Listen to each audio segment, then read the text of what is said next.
శ్రీ చుండూరు నాగయ్య గారు సింగన్నవారిపల్లె, మెట్లమీద పల్లె, రాజంపేట తాలూకా, కడప జిల్లా. వయసు 70 సంవత్సరాలు. శ్రీ చుండూరు నాగయ్య గారు కడప జిల్లా రాజంపేట తాలూకా మెట్టమీద పల్లె గ్రామ నివాసి. వ్యవసాయమే ఆ కుటుంబమునకు జీవనోపాధి. తాను వ్యవసాయపు పనులలో తలమునకలు అయి ఉన్నను, ఎవరైనా భగవద్ధ్యాసపరులు పెద్దలు ఎవరైనా ఎక్కడైనా ఉన్నారని పోబిడి తెలియడమే తడవుగా అచ్చటకు పోయి వారి దర్శన భాగ్యమును ప్రాప్తింపచేసుకుని కొన్నినాళ్లు ఆ స్వామి సేవలో గడిపి స్వగృహమునకు తిరిగి రావడము జరుగుతూ ఉండేది.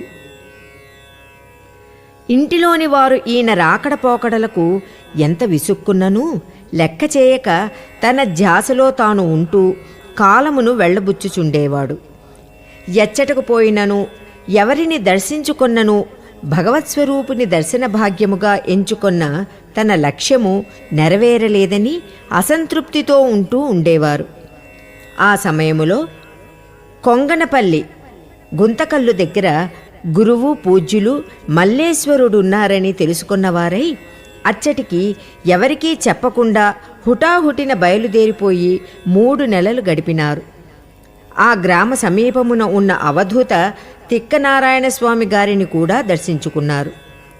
3 నెలల తదుపరి స్వగృహమునకు మరలిరాగా కుటుంబ సభ్యులు అందరూ సామూహికముగా ఒక్కుమ్మడిగా నానా దుర్భాషలాడిరి.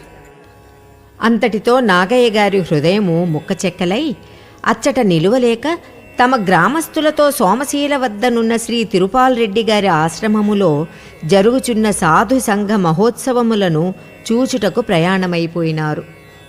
మధ్యలో నెల్లూరులో దిగి శ్రీ రంగనాథస్వామి వారిని దర్శించుకొనినారు.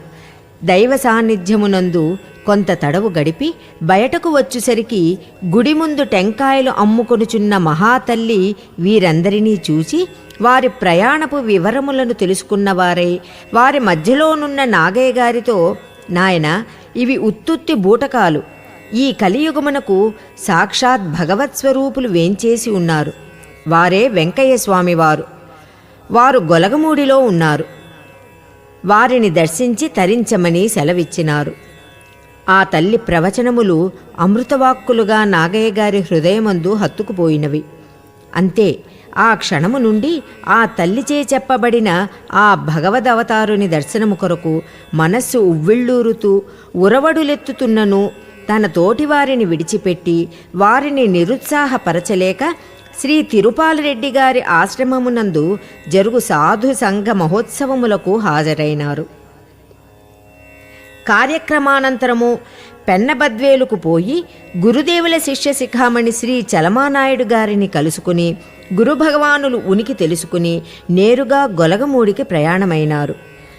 అడుగిడిన ఆశ్రితుడు ఆర్తత్రాణపరాయణుడు అనంతమూర్తి గురుమూర్తి అగ్నిగుండము చెంతన ఆసీనులై ఉండుటగాంచి వెంటనే ఆ తండ్రి పాదపద్మములపై వాలిపోయినాడు. వ్రాలిపోయిన ఆశ్రితునకు ఆ క్షణమే తాను భగవత్ సాన్నిధ్యములో ఉన్నానను అనుభూతి కలిగినది. ఆ అనుభూతితో అతడు స్తబ్దుడై చలనరహితుడైనాడు. కొంత తడవునకు తెప్పరిల్లి, స్వామి, నన్ను పెన్నబద్వేలు చలమానాయుడు గారు మీ దర్శన భాగ్యము కొరకు పంపినారని విన్నవించుకున్నారు. కరుణామూర్తి చిరునగవుతో సాదరముగా ఆహ్వానించి భవిష్యత్తులో తన సేవకు విచ్చేసిన పుణ్యజీవితో, అయ్యా, అక్కడ బొంతలున్నవి, అన్నిటినీ ఒకచోట పేర్చమని ఆ క్షణము నుండే తన సేవకు నాగయ్యను పురమాయించి సేవకునిగా ఆశ్రయమిచ్చినారు. అప్పటికే గురుదేవులకు మోకాళ్ళు పట్టుకుని పోయి 5-6 మాసములని నాగయ్య తెలుసుకున్నాడు. 2 రోజుల ఆశ్రమమున గురుభగవానుల సేవలో మహదానంద భరితుడైన నాగయ్యతో 3వ నాడు గురుదేవులు, అయ్యా, అదిగో కనబడే మిద్దెలు మేడలు అనికేపల్లి గ్రామానివి. అచ్చటకు పోయి భక్తుల ఇండ్ల నుంచి భిక్షలు తీసుకుని రమ్మని ఆదేశించినారు. గురుదేవుల ఆజ్ఞను శిరసావహించిన సేవకుడు నాగయ్య ఆనాడు ఆశ్రమమునకు విచ్చేసి ఉండిన కోమటి వెంకట సుబ్బయ్య గారి సహాయముతో అనికేపల్లి గ్రామము నుండి భిక్షను తెచ్చినారు. శ్రీ స్వామివారి ఎదుట తెచ్చిన భిక్షాన్నమును 2 పెద్ద విస్తళ్లలో అమర్చగా గురుదేవులు ఆ ఆహారమును తమ అమృతహస్తముతో స్పృశించి ఆ పదార్థమునకు అమృతతత్వమును ఆపాదించిన తర్వాతనే ఆశ్రమవాసులు అతిథి అభ్యాగతులు తృప్తిగా భోజనము చేసినారు. అందరూ ఆహారమును తీసుకొనినారని నిర్ధారించుకొనిన తర్వాతనే గాని గురుదేవులు ఆహారమును తీసుకొనడివారు కాదు. ఆనాటి నుండి గురుదేవులు భౌతిక కాయము వీడు వరకును, తదుపరి కూడా జవసత్వములు ఉడిగినంత వరకు గురునాజ్ఞను శిరసావహిస్తూ సదా గురుపాద పద్మములనే నెరనమ్మి సేవ చేసిన మహనీయుడు శ్రీ నాగయ్య గారు. అందులకే గురుదేవులు ఆప్యాయముగా నాగయ్యను రోసిరెడ్డి అని ముద్దుగా సంబోధించడివారు. ఆ రోజులలో గురుదేవులు పొద్దున్నే రాగిజావ, మధ్యాహ్నము భోజనము, రాత్రిళ్ళు ఏదైనా పలహారము చేసేడివారు. భోజనము కూడా ఆ రోజుల్లోనే విసర్జించినారు.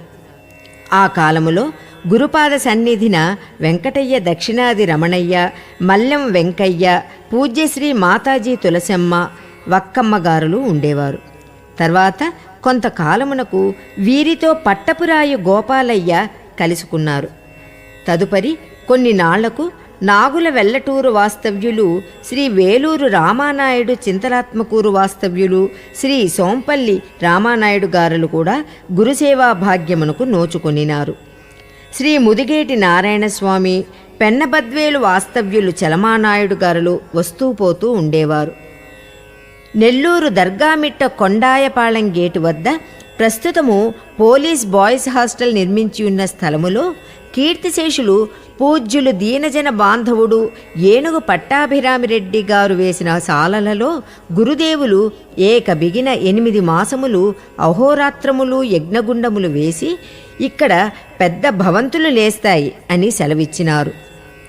గురుదేవుల యజ్ఞఫలమే 18/12/1968 నాటికి బ్రహ్మాండమైన హాస్పిటలు అచ్చట ప్రారంభము కావడము, క్రమేపీ ఆ ప్రదేశమంతటా పెద్ద పెద్ద భవంతులు లేవడము జరిగినది. శ్రీ నాగయ్య గారు గురుదేవుల సేవలో కీర్తిశేషులు పట్టాభిరామిరెడ్డి గారి శాలలో ఉన్నప్పుడు ఒకనాటి రాత్రి పొగాకు కాడ కొరకు శాలచూరులో చెయ్యి పెట్టేసరికి అచ్చట దాగి ఉండిన నూనె కట్టెడ పామును పొగాకు కాడగా భ్రమించి పట్టుకున్నారు. ఆ పాము కాటు వేయగా రక్తము వచ్చి తక్షణము విషము కక్కి శరీరమంతా చెమటలు క్రమ్మసాగినవి. గురుదేవులకు విన్నవించగా కాటువేసిన వ్రేలును 2 చేతులతో గట్టిగా అదిమి పట్టుకుని తొడమీద పెట్టుకుని సమాధి స్థితిలోనికి పోయినారు. సుమారు 1.5 గంటల తర్వాత నాగయ్యకు విషము పూర్తిగా దిగిపోయి బాధ నుండి విముక్తులైనారు. ఆనాటి నుండి శ్రీ నాగయ్య గారికి పాములు, త్రేళ్లు ఏ విషప్రాణి అయినను కరిచినను కుట్టినను విషము ఎక్కకుండుట గమనించిన వారై గురుదేవులకు ఆ విషయమును మనవి చేసుకున్నారు. పరబ్రహ్మ స్వరూపుడు, సృష్టిస్థితి లయకారకుడు గురుదేవుడు, అయ్యా నీ శరీరము సంజీవి అయిపోయినది అని సెలవిచ్చినారు. ఈ సంఘటన జరిగిన 7 సంవత్సరముల తదుపరి నాగయ్య పెద్దాసుపత్రిలో కంటి ఆపరేషన్ చేయించుకొనినారు. గురుదేవులు నెల్లూరు మూలాపేట గురునిలయమును తమ పవిత్ర పాదధూళితో సుమారు 6 సంవత్సరములు పావనము చేసినారు. గురుదేవుల సేవలో నాగయ్య ఉంటూ ఉండేవారు. శ్రీ స్వామివారి వెంట బృందములో కలిచేడుకు పోయినారు. అచ్చట నాగయ్యను ఊరికి పోయి ఇంటి దగ్గర కొన్నాళ్ళు ఉండమని సెలవిస్తూ, దారిలో రామలక్ష్మణులు నిన్ను కాపాడుతారు, తర్వాత ఊరిలో అమ్మవారి కాపుదల ఉంటుంది అని ఆశీర్వదించినారు. గురుదేవుల ఆజ్ఞానుసారము నాగయ్య రాజంపేట రైల్వే ప్లాట్ఫారం చేరుసరికి దారి తెలియక రైలు కమ్ముల మీద పడిపోయినారు. శిరస్సు సరిగ్గా రైలు పట్టాలపై పడినను ఏ బాధగానే చిన్న దెబ్బగాని తగులలేదు. గురుదేవులు దారిలో రామలక్ష్మణులు కాపాడుతారు అని ఆశీర్వదించి పంపిన దివ్య ఆశీసులే నాగయ్యను ఈ ఘోర విపత్తు నుండి రక్షించినవి. వారి స్వగ్రామము చేరిన తర్వాత ఊరిలోని అమ్మవారి గుడిలో రాత్రిళ్ళు నిద్రించుచుండినారు.